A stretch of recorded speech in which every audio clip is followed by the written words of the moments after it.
Nerd or Not, going on tour in 2025. That's where we give our opinions on a range of topics, everything and anything under the bright blue sun. Oh, what, bright blue sun? That doesn't make any sense.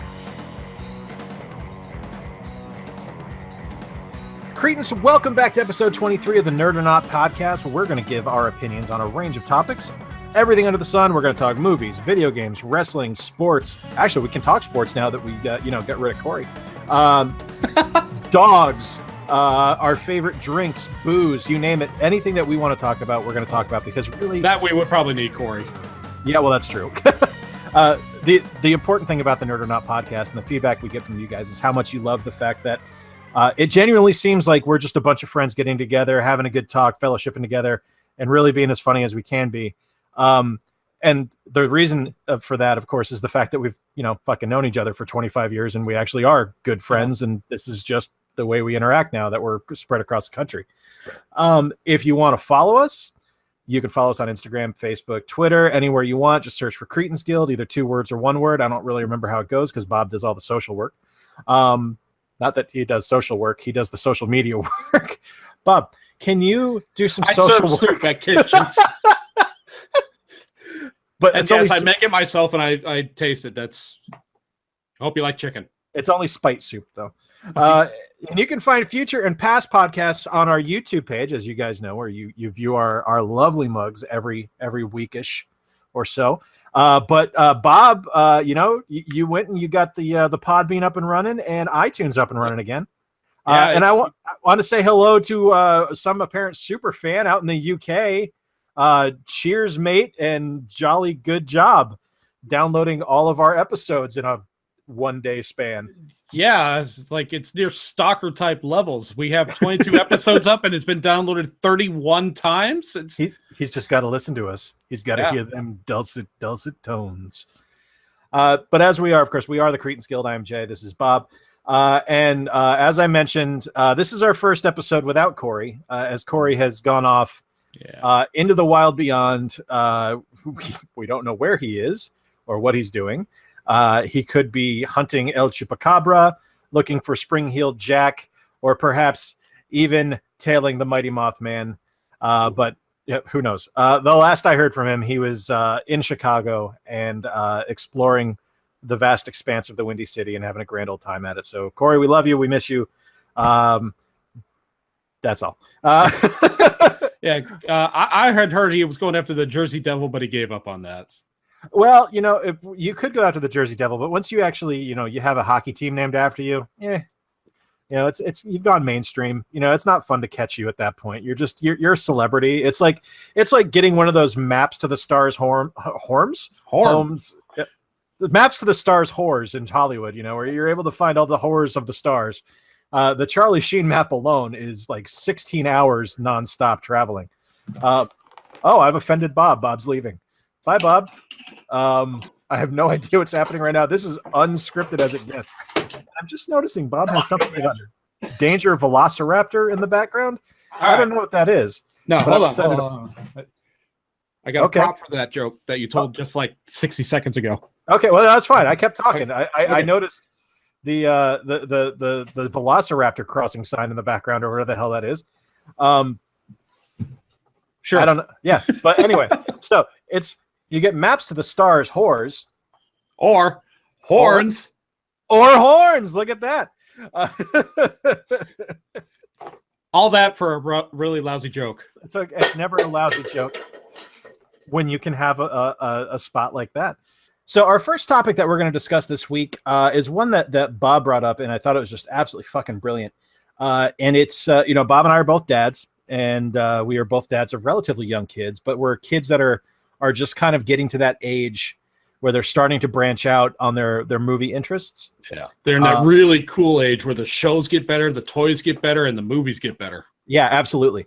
And we're almost to that point where our kids are the Stranger Things age, where they're going to be biking over to their buddy's house at night to play D&D and stuff like that.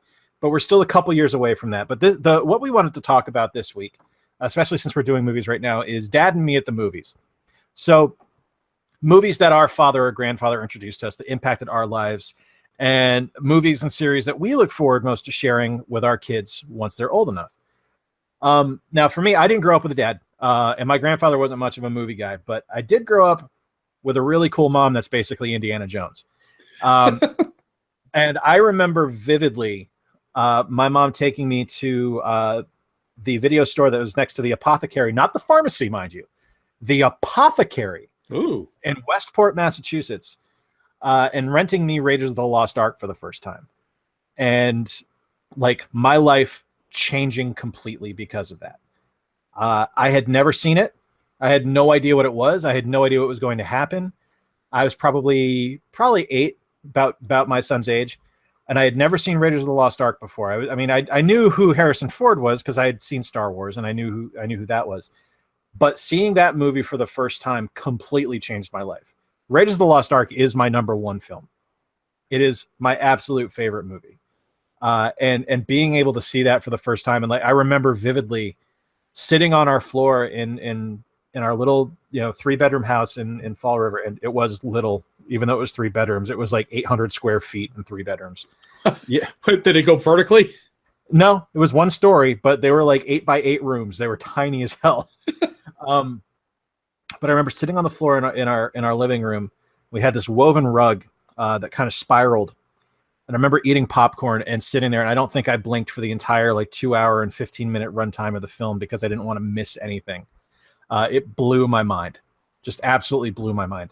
And that's where the love affair of that movie came from. How about you, Bob? What was the first one that came to mind for you? My dad was really into war movies. He loved them. So Sure. Tora, Midway. One movie that really stuck out to me was Ice Station Zebra. Have you ever heard of this? Never heard of it. Okay. It was based off a book. It was basically a Cold War submarine race between U.S. Navy nuclear sub and a Soviet sub. And they're trying to get to this weather station that's in the Arctic. And they cross paths on foot a couple of times. They go up to the ice, and it's a strange combination, dogfight, submarine, and espionage movie all rolled into one with some of the worst special effects you can imagine. That's awesome. It has like Rock Hudson and Ernest Borgnine in it, and it's an entertaining watch, but don't get it's a gateway movie. He'll lead you into like better stuff. Sure. Yeah.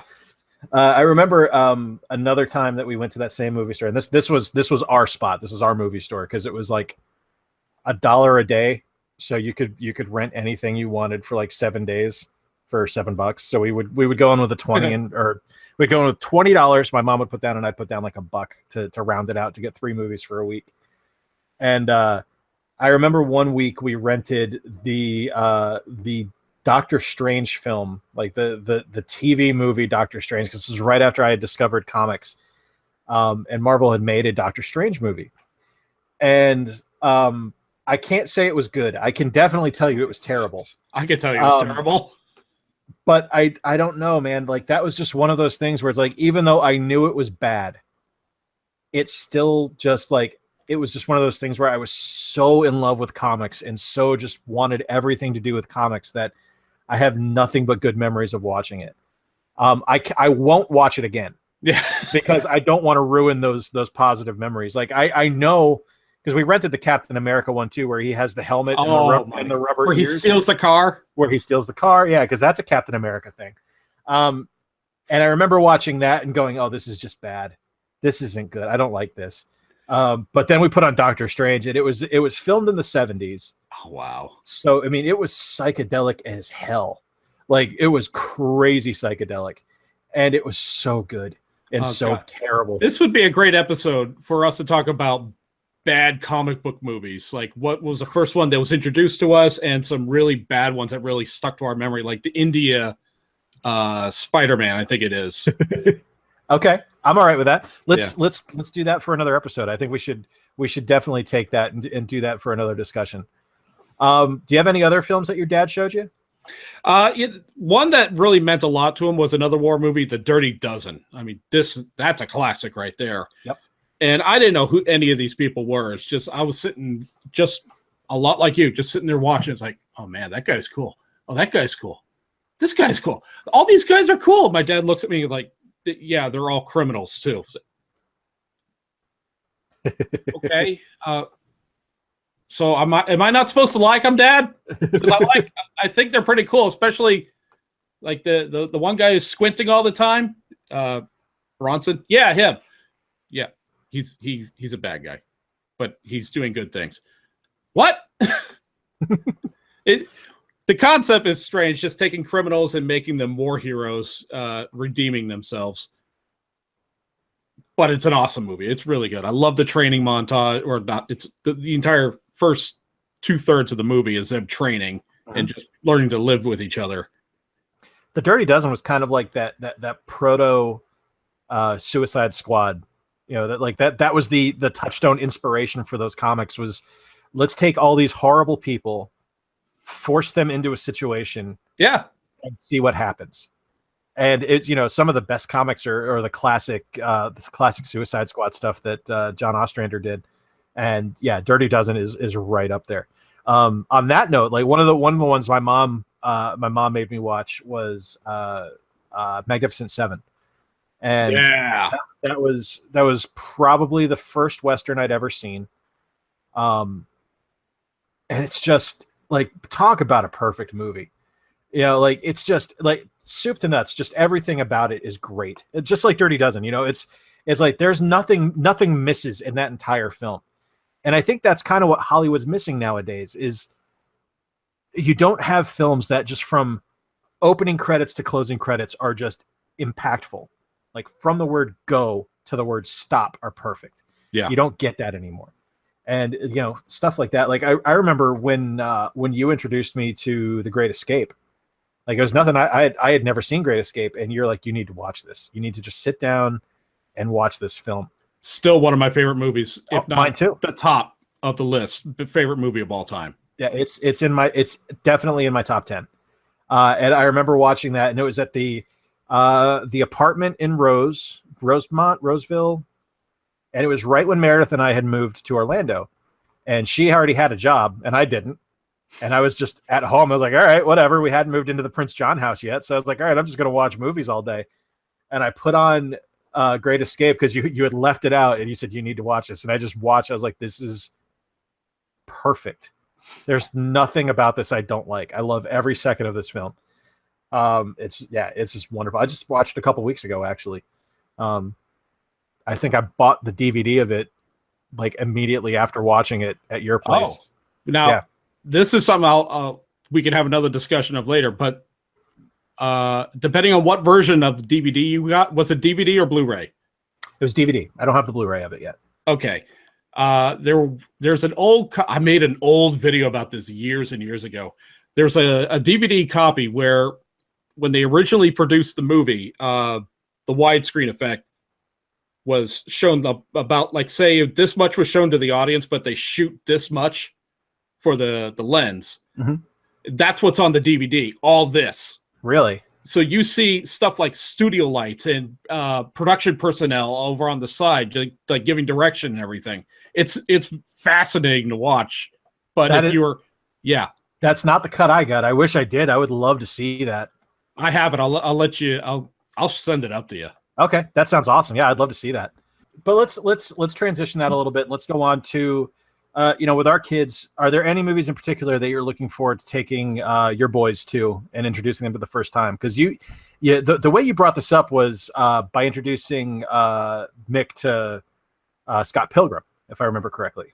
Yeah, I was going through movies of like, oh, I can't show him that. I can't show him that. He's not old enough for it. Wasn't that the movie was inappropriate for his age because he's going to turn 8 next month.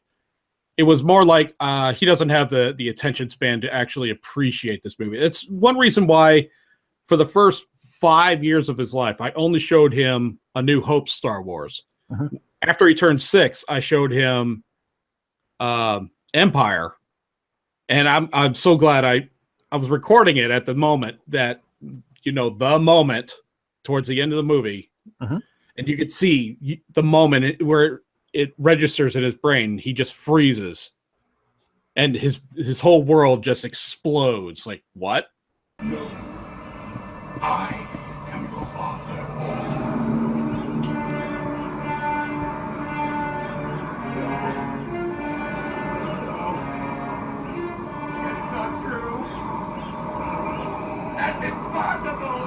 Oh my gosh. to know it's true. Oh my gosh. Oh my gosh.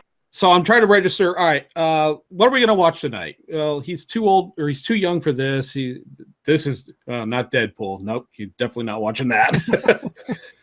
So I just wrote down a couple. There's a couple that I started introducing him to Harry Potter because we go to Universal every so often. Sure. The first, I don't know, say 3 to 4 movies I think are safe. After that, I probably want to wait till he gets a little older. Yeah, they get heavy fast. Yeah. Like once Sirius goes through the veil, like that's where it's like, nope, we're done here. I'm backing off for a little while. Like we can't explain this one. That's like the threshold. It's like, all right, can you handle this? Because if you can, we can keep going. If not, we're going to pump the brakes here. Yep, exactly. So one of the ones for me is Hellboy. Oh, okay. Because I adore those movies and I adore those characters and I think they're wonderful. And Victor has an aesthetic interest in the character of Hellboy. Like he likes the way he looks and he thinks he looks neat. And he likes the fact that he's like, one of the things that we teach is that, and this is any good parent, but one of the things we teach is it doesn't matter how you look. If you do the right thing, you're a good person. And that's one of the things, Hellboy is a devil, but he does the right thing. He's a good person. He's a hero. And Victor's very interested in that. And he thinks he's really neat looking, but I'm not quite ready for a lot of the stuff that's in Hellboy. Yeah. Like I'm not ready to explain to him. I was like, well, why is he turning evil? Because he's okay, just pump. It's okay. Just like, that's some heavy philosophy I can't really get into yet. Yeah, Scott Pilgrim was kind of easy because it was a combination of young mindset, young love story, but still enough flashy music to keep his interest. So I was like, okay, this is safe. This will keep his attention. There's nothing, actually, aside from a little bit of violence, comical violence. Mm-hmm. There's not really anything wrong with showing that to a 7-year-old, in my opinion.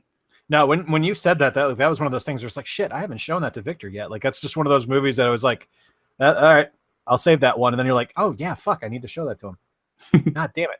I'm really looking forward to showing Victor Alien. That's still a ways down the road. That's on my list. That and Aliens are on my list, but not for a while. That's a long while. That's like 4 or 5 years down the road. Because I remember when I saw those way too young, way too fucking young. Like I saw those when I was like 8, and those scarred me. Like I just I don't think I watched them again until I was probably 17 or 18. I was just was that the first rated R movie you saw that you can recall? I think so. I think it was. I don't remember, but I remember that being the first thing that I was like legitimately frightened of was the Xenomorph. Yeah, understandably. Well, it's fucking freaky. It's H.R. Giger. Like it's scary shit. Like, it might be the first rated R movie I saw. Like it's around the same time as Nightmare and Friday the 13th and Halloween and all that shit and seeing all that stuff. And that was a rough year.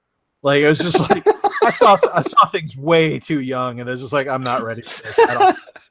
9-year-old Jay's like, I've seen some shit, man. Yeah, I can't handle it.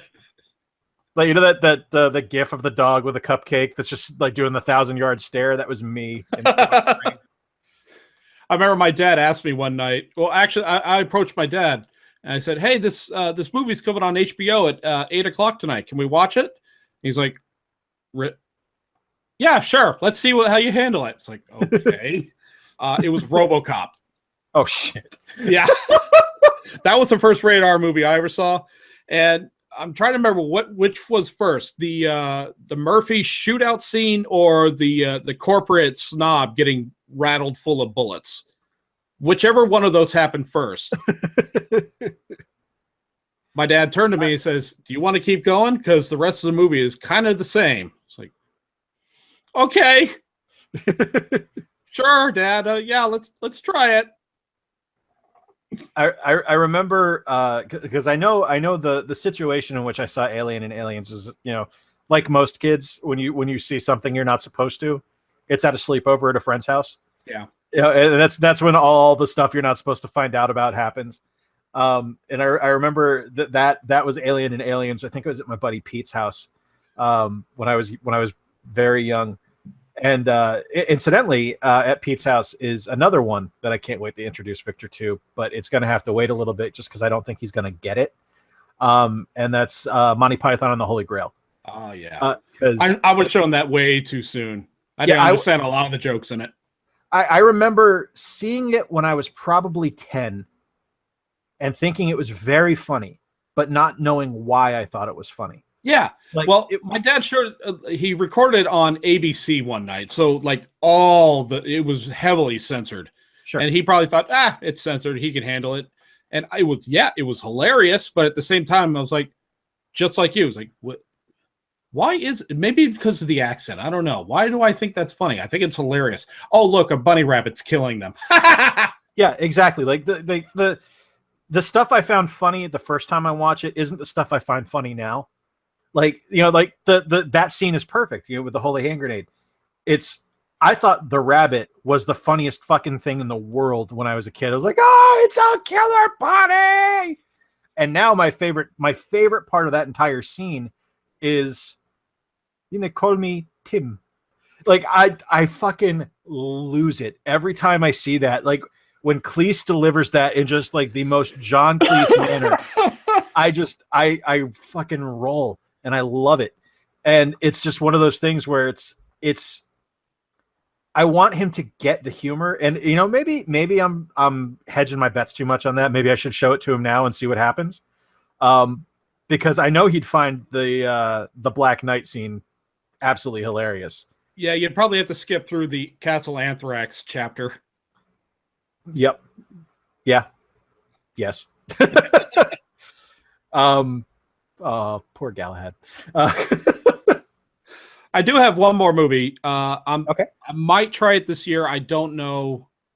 This is something Alicia and I are going to have to talk about. But a Thanksgiving tradition in my family is we watch Planes, Trains, and Automobiles. I don't know if the boys are ready for that. Maybe they are. I was introduced to it about 8 years old. I was too. That might be one I would wait another year on, but I think there are concessions there where you could be like, I can get away with this at this age. It might be better at 9 or 10, but 8 is okay here. So let's move on now to the second round. We're going to review the first round of the action movie playoffs. And Bob, I'm going to read stuff off to you. Yep. I'm going to read off matchups. Which bracket do you want me to start with? You want me to start with Cameron? You want me to start with Big Tiernan? Yeah, let's go Cameron all the way around. All right.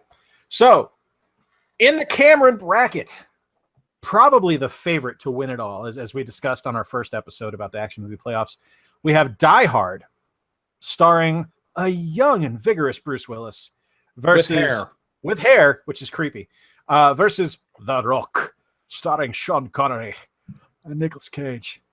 So, what do we got? Who won that one there? Well, this should be a surprise. Yeah, no shock at all. Die Hard won with 90% of the vote. Someone voted for The Rock. Yeah, it didn't get 100%. It did not get 100% of the vote. Okay. All right. Next round we've got, which is actually kind of a hard one for me. But I was following along on Instagram and reviewing these, and Guardians of the Galaxy versus Hard Boiled. Now, I personally, I'm pretty sure I voted for Hard Boiled on this one. And I was surprised to see a lot of people on Instagram vote for it as well. How did the voting results turn out on this one overall? It was close. Well, when we first started doing the numbers, Guardians of the Galaxy took a big lead, a really big lead. I'm not surprised by that. But then I kept prodding on Periscope, on Instagram, on Facebook. I was prodding people. It's like, hey, if you people want to have a say, you got to vote, got to vote, got to vote. Hard Boiled end up winning with 70% of the vote. Wow. Yeah. That's crazy. That's awesome. I'm surprised by that. I'm happy about it. I'd be happy if either movie got through, but I'm impressed that Hard Boiled did. Sure. I'm really impressed. Me too. I think that's our first real, it's only the second bracket we're reviewing, but that's our first big upset. So into the Woo bracket, we've got Bad Boys 2 versus 300. I'm going to make a prediction on this one because I don't know any of these results right off the bat. I have no idea what's going on with any of these. So I want to make predictions on these as we go. Yeah, I'm going to absolutely. say that 300 won this one. Yeah, I tallied all these up about 2 hours ago. I went through all of our sources. 300 won with 80% of the vote. Ooh. Wow. Okay. Yeah. Okay, I can see that. It's probably Snyder's best film. And I think the action in that is, you know, really where he kind of got his directorial hallmark. But that's cool. That's really cool. And by the way, that is a 6 seed beating a 3 seed. Ooh, So that's a big damn. upset. Yeah. Okay. All right. So next we have in the Woo bracket, we have Gladiator, starring Russell Crowe, who is riding around in his boat across the oceans and punching people in the face. Want to fight? Versus The Dark Knight. I'm going to say The Dark Knight wins this one, but I personally think it should have been Gladiator. I would probably agree with you. There was better action in Gladiator, but The Dark Knight was a better movie. Dark Knight wins with 72% of the vote. Okay. Next up in the Sturgis bracket, we have Aliens versus Desperado. I know I voted for Aliens, but my heart was with Desperado because I love that film. Well, you should go with your heart. That's what you need to do. I know. But I mean, it's at the end, Aliens is a better movie. It really is. Desperado is great. Aliens is superlative. Like it's Yeah. So I think I'm pretty sure Aliens won this one in a landslide. Yeah, Aliens won with 68% of the vote, so we won't get to see Selma Hayek's naked chest move on to the next round. That's a shame. Next up, we've got RoboCop versus Shoot 'Em Up, which, as we discussed, is kind of the same thing, really. I'm going with Shoot 'Em Up on this one. I think that would win. I know that's what I voted for. This was the closest race out of the entire bracket. Which one do you think you said? I said Shoot 'Em Up. Shoot 'Em Up. It was RoboCop with 54%. Wow, that's very close. It was really, really close. All right, next up we have in the Hill bracket, Lethal Weapon versus Spider-Man 2. I'm going with Spidey on this one. I think the action in Spider-Man 2 is wonderful, and I love that film. So fair enough. Unfortunately, it's going against Lethal Weapon. Yeah. 70% for Lethal Weapon. Yeah, it's probably accurate. Next up in the Hill bracket, we have The Terminator, the original, versus Super Cop. Now, I know me, you, and Corey all voted for Super Cop here. Yeah. And did we lose? Yeah. I kind of thought so. Yeah. Terminator with 80%. Woo, shit. Okay. Moving on to the other side of the brackets. In the Donner bracket, Raiders versus Commando. Raiders wins. Yeah. 92% of the vote went to Raiders. Wow, Jesus. Was that the biggest Nope. mark? Really? There are 3 bigger. Oh my God. Okay. Next in the Donner bracket, we have Jurassic Park versus ID4. Now, I've already made my opinion on this very clear that I think Jurassic Park is a boring fucking movie. So I went with ID4 on this one. I'm going to hope that everyone else did as well. What were the votes on this one? It was close. It was very close, but Jurassic Park won with 65%. All right. You all disappoint me. Next into the Rodriguez bracket, we have Predator 1 versus The Two Towers. This is one I voted on today, and I can't remember how I voted. I think I voted Predator. I can guarantee you voted Predator because how much I knew you said that Two Towers does not belong on this list. No, it should have been Return of the King. It should have been Return of the King. I'd probably agree with you. Yeah. So Predator wins? Predator got 100% of the vote. Oh my God. Nobody voted Two Towers. Wow. God damn. Okay. All right. We have a new champion there. All right. Yeah, we got a new headliner. Yeah, no shit. Holy crap. All right, so Die Hard 2 next versus Pacific Rim. Pretty sure I voted for Die Hard 2 here. I could see this going either way.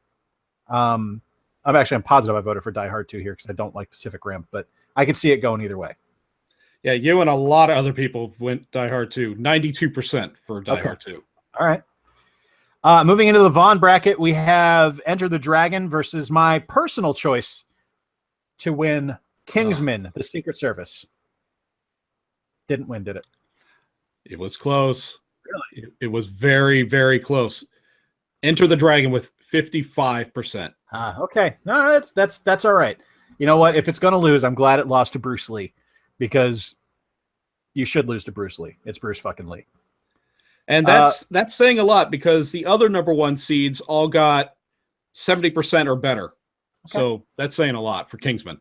Good job. All right. Good. Well done, Eggsy. Have you watched that yet, by the way? Alicia and I are having a date night tomorrow night. We're going to watch both Kingsman and what did we just buy yesterday? Fantastic Beast.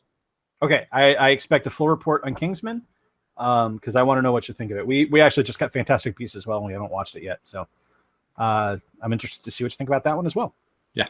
Next up, we've got Mr. and Mrs. Smith versus The Legend of Drunken Master. And I know this was a Cretans Guild sweep going into The Legend of Drunken Master. Yeah, this should make Corey happy. Legend of Drunken Master, 85%. Good. Next up, we have Fury Road versus Braveheart in the McTiernan bracket. I'm pretty sure all three of us voted for Fury Road. I don't remember what you did on this one, Bob. Yeah, I voted Fury. I have to think about it before I say it, because it's Fury Road, and I keep wanting to say Furry Road. Very different film. Yeah, really different. Anyway, Fury Road is moving on with 75% of the vote. Okay. And then we go to the final entry in round one. We have Terminator 2 versus Rambo First Blood. And I know Corey actually kind of bucked the trend here and voted First Blood. A number of people voted First Blood. You say this is probably... No, actually, that was Corey who was saying this would probably be the biggest upset in the entire bracket. Probably. Yeah, he was wrong. Terminator 2 got 95%. Oh, Jesus. Okay. All right, so there you have it. Let's recap then.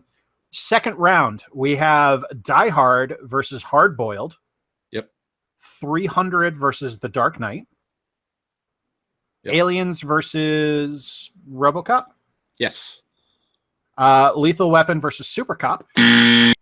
Terminator. Versus Terminator. Oh, I'm sorry. Lethal Weapon versus Terminator. My bad. Sorry. We have Raiders versus Jurassic Park. Predator versus Die Hard 2. Enter the Dragon versus Drunken Master. God, I would pay money to see that. That's going to be so perfect. And then Fury Road versus Terminator 2. Now that, I think, is probably the one I'm most interested in seeing how the voting rate shakes out. Yeah, that one's going to be a fight right there. Because I think whoever comes out of that one could take the entirety of the East bracket there. Because those are two fucking heavyweights duking it out. There's definitely some good ones left over. Enter the Dragon could easily win. Raiders could easily win. But I think with Fury Road and Terminator being as new as it is and being as popular as it is, and Terminator 2 being that kind of, that touchstone film that people remember, like this is their sci-fi action film, is Terminator 2. There's going to be some serious fucking competition out of one of those, whoever wins that matchup. Well, you mentioned sci-fi, and Predator with 100% of the vote. That sucker just flopped its dick on the table saying, "What you got?" Yeah, and Bruce Willis has got to deal with that in the second round. Although if anyone can do it, it's John fucking McClane. I don't know, man. This is good. There's very interesting matchups coming into the round of 16 here. It's the Sweet 16 of the Cretans Guild Action Movie Playoffs, and we will start voting on that immediately, right? Yeah, as soon as this podcast goes up, that's when voting will begin. Fantastic. So that's going to take us into start of the close, the cool down of the show, if you will, ladies and gentlemen. The American Dream Death Row. It's time to start bringing the show down. And Bob, you do that so fine, so fine. It's so fine, sweet like candy and salty like beer. The American Dream Death Row here for you. So Bob, what you doing? What am I doing? I'm wine and dine with kings and queens. No, I've started playing. Hey, cool. And I suck. Well, hey, you're trying. I have no idea what I'm doing. You're trying. That's awesome.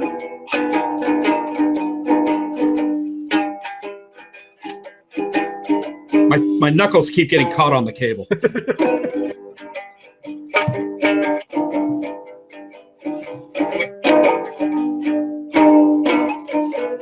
Or I could just do.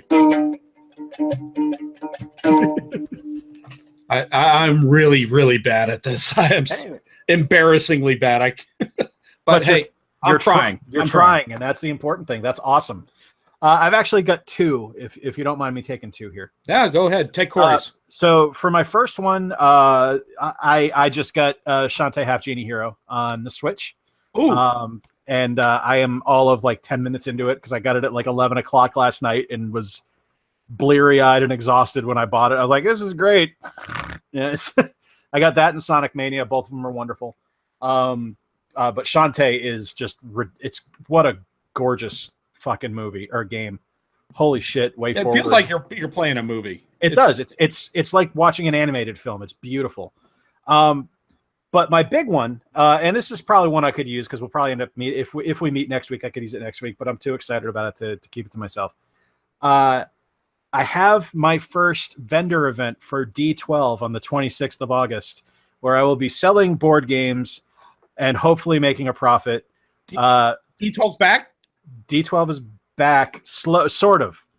It's dipping its toe in. We're gonna see how it goes. It's peeking out. It's like yes, it's emerging from its hibernation. I am taking a Saturday. With Meredith has her makeup that she sells, and they had an extra table available at this event in beautiful Paw Paw, Michigan, and I'm gonna bring stuff. I'm gonna have a dice tray with a D10 in it that people can roll, and whatever they result is the percent off they get on their order. Oh, nice. And yeah, I'm gonna try. We'll see how it goes. But yeah, I'm very, very excited and abjectly terrified. But it's okay. It's gonna be good. So hey, if I could start doing this, you could absolutely follow your dream.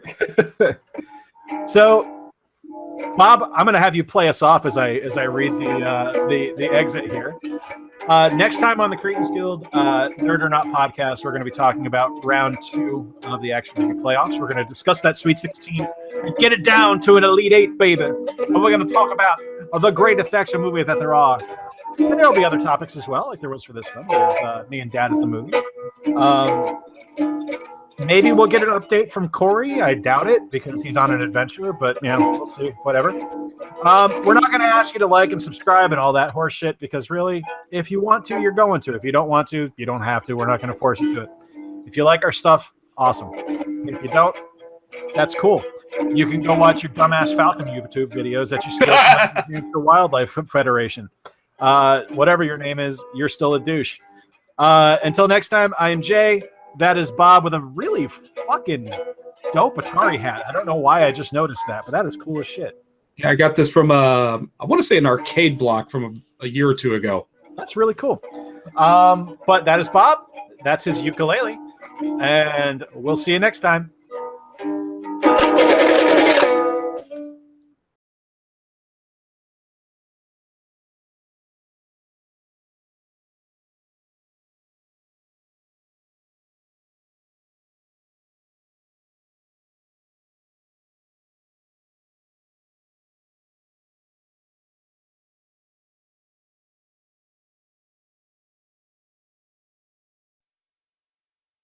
Mm-hmm.